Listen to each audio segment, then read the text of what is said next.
Hello दोस्तों, स्वागत है आप सभी का। जय श्री राम। दोस्तों, आज हम बात करेंगे राम मंदिर के बारे में। जी हाँ दोस्तों, राम मंदिर का उद्घाटन होने जा रहा है। 22 तारीख को राम मंदिर का उद्घाटन है।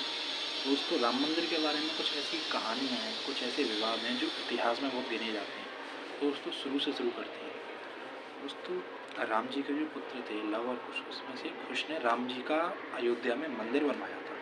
तो फिर मंदिर तो बनवा दिया, फिर उसके बाद जब भारत पे मुग़लों का राज होता है, जब बाबर का राज्य होता है, तो बाबर की शायद हिंदुओं से कुछ ऐसी दुश्मनी थी या फिर उसकी जो भी लड़ाइयाँ होती थी उस समय, तो उसने अपने सैनिकों को आदेश दिया कि जितने भी हिंदू मंदिर हैं नॉर्थन इंडिया में, नॉर्थन इंडिया यानी जितने भी ये स्टेट है ना, यूपी, एमपी, राजस्थान, बिहार, यहाँ जितने भी ये एरिया है पूरा, ये नॉर्थन इंडिया कहा जाता है। तो इसमें जितने भी मंदिर हैं उनको तोड़ दो या फिर जला दो, ये बाबर ने आदेश दिए। तो फिर उसमें क्या होता है, ये राम मंदिर जो बनवाया होता है कुछ ने अयोध्या में, ये भी तोड़ दिया जाता है। उसके बाद दोस्तों क्या होता है कि बाबर आदेश देता है कि इस राम मंदिर जहाँ ये तोड़ा है ना, इसके ऊपर बनेगी, ऊपर यानी मतलब तोड़ के उसकी जगह बनाई जाएगी मस्जिद, बाबरी मस्जिद बनाई जाएगी। तो फिर बाबरी मस्जिद बनाई जाती है। फिर वहाँ पे मुसलमान लोग अपनी नमाज़ वगैरह पढ़ना शुरू कर देते हैं। और दोस्तों उस समय इतनी न्यूज़ वो नहीं थी, इतनी टेक्नोलॉजी नहीं थी, तो किसी पूरे भारत में इस बात का इतना प्रभाव पड़ा नहीं था। फिर दोस्तों टाइम आता है, फिर टाइम बदलता है, फिर आती है 18th सेंचुरी यानी 1755 कुछ ऐसी सन थी। उस समय एक ऑथर एक बुक लिखते हैं, डेस्क्रिप्ट ऑफ इंडिया करके। उस बुक में उस ऑथर ने पहली बार इस बात का जिक्र करा होता है कि उसको जो मस्जिद बनाई थी ना अयोध्या में बाबर ने, उसके नीचे कुछ ऐसे एविडेंस मिले हैं जो हिंदू मंदिर को यानी ये शो करते हैं कि हिंदू मंदिर यहाँ पे था। मतलब कुछ पुरानी मूर्तियाँ या फिर कुछ खम्भे वगैरह जो राम मंदिर के थे पुराने, तो उसको ऐसे कोई एविडेंस मिलते हैं, तो वो अपनी बुक में सारी चीज़ें नोट कर देता है। तो फिर लोग उस टाइम पे जितने भी लोगों ने पढ़ी हो वो, तो लोग फिर सोचते हैं कि ये बात तो सही है, लोगों के प्रति मतलब एक इन्फॉर्मेशन जाती है, लोग जागरूक होते हैं।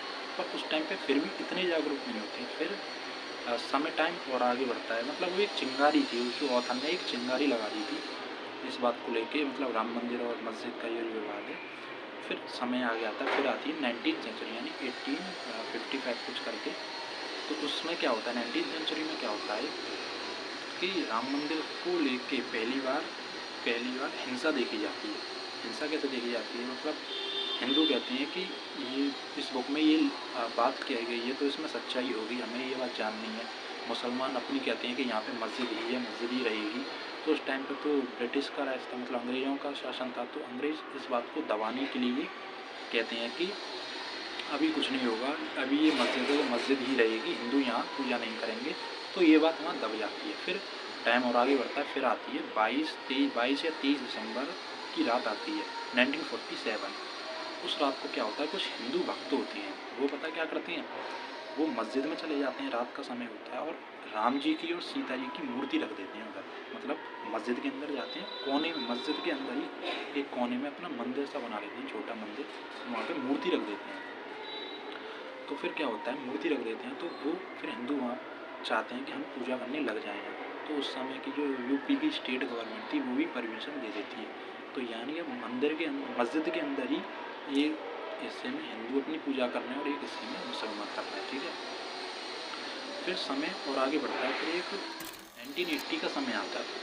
उस टाइम पे क्या होता है, विश्व हिंदू परिषद, ये एक हिंदू ऑर्गेनाइजेशन है। मतलब इसमें सारे जो कार्यकर्ता हैं वो हिंदू हैं, वो हिंदुओं के हित में बात करते हैं, मतलब जो भी हक होते हैं हिंदुओं के, मतलब ये एक ऑर्गेनाइजेशन बनाई गई है विश्व हिंदू परिषद। तो ये ऑर्गेनाइजेशन क्या कहती है कि मतलब ये ऑर्गेनाइजेशन इस टॉपिक को दोबारा छेड़ देती है कि ये मस्जिद थी, मतलब ये मस्जिद बनाई गई है मंदिर को तोड़ के, हिंदू मंदिर को तोड़ के, और इसके एविडेंस भी मिले हैं और उस एक बुक में भी इसका जिक्र किया गया। तो फिर क्या होता है, इस बात की चिंगारी दोबारा से लगना शुरू हो जाती है। तो फिर क्या होता है, लोग फिर जागरूक होते हैं। तो फिर ये जो ऑर्गेनाइजेशन है ये गवर्नमेंट से कहती है कि हमारी बात सुन। तो उस टाइम के जो प्राइम मिनिस्टर थे वो थे राजीव गांधी। तो राजीव गांधी जी परमिशन दे देते हैं किस चीज़ की, राजीव गांधी जी कहते हैं कि मस्जिद जो है उसमें आप लोग शिलान्यास कर सकते हो। शिलान्यास यानी शिलान्यास वो होता है जैसे मंदिर बनता है या कोई भी कंस्ट्रक्शन का काम शुरू होता है ना, तो उसकी जो नींव गाड़ी जाती है या फिर कह सकते हैं जो सेरेमनी होती है, मतलब शुरुआत जो होती है उसको शिलान्यास कहते हैं। तो हमारे जो प्राइम मिनिस्टर थे वो परमिशन दे देते हैं इस चीज़ को करने की। तो फिर क्या होता है, फिर बाद में मुसलमान कुछ कहते हैं तो फिर वो प्राइम मिनिस्टर राजीव गांधी अपना डिसीजन चेंज कर देते हैं।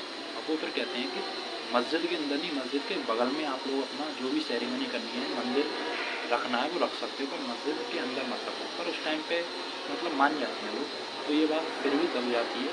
तो उस टाइम पे चीज़ें सही, तो उस टाइम आगे बढ़ता है। फिर 1992 6 दिसंबर 1992 का टाइम आता है। उस टाइम पे क्या होता है, बीजेपी और यही विश्व हिंदू परिषद, ये जो ऑर्गेनाइजेशन है, ये एक रैली निकालती है मस्जिद के पास से। अब हिंदुओं में तो पहले से गुस्सा था, तो गुस्सा थोड़ा और मस्जिद को देख के और बढ़ गया। तो फिर वो क्या करते हैं कि मस्जिद पे हमला कर देते हैं, मतलब मुसलमानों पे या मस्जिद पे हमला कर देते हैं। फिर क्या, मुसलमान चुप नहीं बैठते, तो फिर एक हिंसा सी चढ़ जाती है। ठीक है, तो फिर क्या होता है, फिर मतलब पूरे देश में इस चीज़ को लेकर हिंसा चढ़ जाती है, मतलब पूरे देश में छोटी छोटी लड़ाई होना शुरू हो जाती है। उस टाइम का ये न्यूयॉर्क टाइम, ये मतलब एक बहुत बड़ा वो माना जाता था न्यूज़ का सोर्स। वो रिपोर्ट देता है कि पाकिस्तान में 30 से भी ज़्यादा हिंदू टेम्पल्स पर हमला किया गया और बांग्लादेश में भी कई टेम्पल्स पर हमला किया गया, कुछ जला दिए गए। तो ये एक विवाद बहुत बड़ा हो जाता है। एक और घटना होती है 5 दिसंबर 2003 को एक घटना होती है कि 5 आतंकवादी होते हैं, वो ये जो मस्जिद के बगल में जो बनाया था ना, शिलान्यास करा था, जो नींव गाड़ी थी, मतलब मस्जिद के बगल में हिंदू अपनी पूजा कर रहे थे, तो वहाँ पे जो वो 5 आतंकवादी जो आते हैं वो हमला कर देते हैं। पर हालांकि वो सब मारे जाते हैं, सीआरपीएफ के जवान उन सबको मार देते हैं, पर ये एक हमला था हिंदुओं के ऊपर। फिर क्या, फिर दंगे छिड़ गए भाई, फिर हिंदू मुसलमानों को मारेंगे, मुसलमान हिंदुओं को मारेंगे, फिर ऐसी चल रहा है। तो आर्कोलॉजिकल सर्वे ऑफ इंडिया, ये एक मतलब वो है, सर्वे करता है, ये मतलब जितने भी पुराने मॉन्यूमेंट्स वगैरह होते हैं उनको जांचता है कि ये किस चीज़ के कितने पुरानी हैं। तो वो गवर्नमेंट से पता क्या कहता है कि हमने रिसर्च कर लिया 2003 में और 1978 में, और उनको दोनों रिसर्चों में ये सबूत मिली है कि मस्जिद के नीचे ही राम मंदिर की कुछ ऐसी निशानियाँ हैं, कुछ पुरानी मूर्तियाँ हैं, जिससे ये साबित होता है कि यहाँ पे मंदिर था। तो भाई अब ये तो गवर्नमेंट के लिए मतलब करना सबूत था, मतलब इसको इग्नोर नहीं कर सकती थी। इसके बाद दोस्तों मतलब बड़े बड़े छोटे मोटे मतलब पूरे देश में मतलब लड़ाइयाँ चलती रहती हैं। फिर आता है 2019 का टाइम। 2019 को सुप्रीम कोर्ट ऐतिहासिक फैसला देता है, क्या कहता है कि आर्कियोलॉजिकल सर्वे ऑफ इंडिया की रिपोर्ट को देखते हुए, कुछ घटनाओं को देखते हुए हम ये डिसीजन लेते हैं कि ये मस्जिद है, ये मंदिर को तोड़ के बनवाई जाती है गई है, और यहाँ पे अब ये मस्जिद तोड़ी जाएगी, यहाँ पे मंदिर भी बनेगा जैसे पहले। तो ये ऐतिहासिक फैसला बना कि दोस्तों सुप्रीम कोर्ट ने ये कहा था कि 5 एकड़ की ज़मीन मस्जिद के लिए दी जाएगी, लेकिन मस्जिद मंदिर से 22 किलोमीटर दूर बनाई जाएगी, यानी मस्जिद भी बनेगी, मंदिर भी बनेगा, लेकिन मस्जिद की जगह पे मंदिर ही बनाएगा। ठीक है, फिर क्या होता है, फिर इस मंदिर को अब सुप्रीम कोर्ट का डिसीजन आ गया, तो मंदिर को बनाने की प्रक्रिया चालू हो जाती है। 2020 को फाउंडेशन स्टोन इसका वो करा जाता है, मतलब सेरेमनी की जाती है और सारे जो इंतजाम होते हैं वो किए जाते हैं। 2020 को मंदिर बनने की पहली प्रक्रिया चल रही होती है, लेकिन दिक्कत क्या आती है दोस्तों कि कोविड-19 आ जाता है, तो फिर लॉकडाउन लग जाता है, तो मंदिर का जो कंस्ट्रक्शन है वो बंद हो जाता है। फिर दोस्तों लेकिन कोविड के बाद, हालांकि दोस्तों कुछ ये जो विश्व हिंदू परिषद ऑर्गेनाइजेशन थी, इसके जो बड़े बड़े संत थे, उन्होंने एक मंत्र जप रखा था ताकि जो भी बाधाएं हैं मंदिर को बनने के लिए वो दूर हो जाए। श्री राम जय राम जय जय राम, ये एक मंत्र था, और उन्होंने कहा था पूरा देश इस मंत्र को जहाँ भी हैं, जो जितने भी लोग हैं जहाँ भी हैं, वो इस मंत्र का जाप करें। तो ये एक उनकी कोशिश थी ताकि जितनी भी बाधाएं हैं कोविड-19 है ये दूर हो जाए, ताकि मंदिर का निर्माण। ऑफिशियली दोस्तों मंदिर का जो निर्माण था वो भूमि पूजन के बाद ही से शुरू हुआ, मतलब वो अगस्त 2020 के बाद ही शुरू हुआ था। तो भूमि पूजन में दोस्तों हमारे प्रधानमंत्री जी आए थे और आरएसएस के भी चीफ आए थे, तो काफ़ी बड़े बड़े लोग आए थे। फिर भूमि पूजन हुआ। भूमि पूजन के लिए दोस्तों पानी और जो मिट्टी थी ना, वो पूरे देश के जो पवित्र स्थान से वहाँ से मंगाई गई थी। मैं आपको बता दूँ, गंगा, यमुना, सरस्वती जो ये नदियाँ हैं, इसके पवित्र जल को मंगाया गया था। और मिट्टी भी दोस्तों गुरुद्वारे, जैन टेम्पल जो है और पूरे देश में जितनी मंदिर हैं वहाँ की जो पवित्र मिट्टी है उसको मंगाया गया था जब भूमि पूजन किया गया। जो टेम्पल का ट्रस्टी थे, जो ट्रस्ट संभाल रहे थे पूरे टेम्पल की मतलब निर्माण की जिम्मेदारी, जितनी भी डोनेशन वगैरह आएगी, तो उसने एक कैंपेन चालू किया, मतलब पूरे देश में से जो भी डोनेट करना चाहता है, दान करना चाहता है मंदिर को बनाने के लिए, वो कर सकता है। दोस्तों इसमें पहला दान हमारे पूर्व राष्ट्रपति श्री रामनाथ कोविंद जी ने किया था। उन्होंने पता कितना अमाउंट किया था? 5 लाख रुपये। ये बहुत बड़ी बात है। तो फिर दोस्तों पूरे देश में से बहुत लोगों ने साथ दिया, काफ़ी डोनेशन इकट्ठा हुआ और डोनेशन का अमाउंट टोटल हो गया था 5,000 करोड़।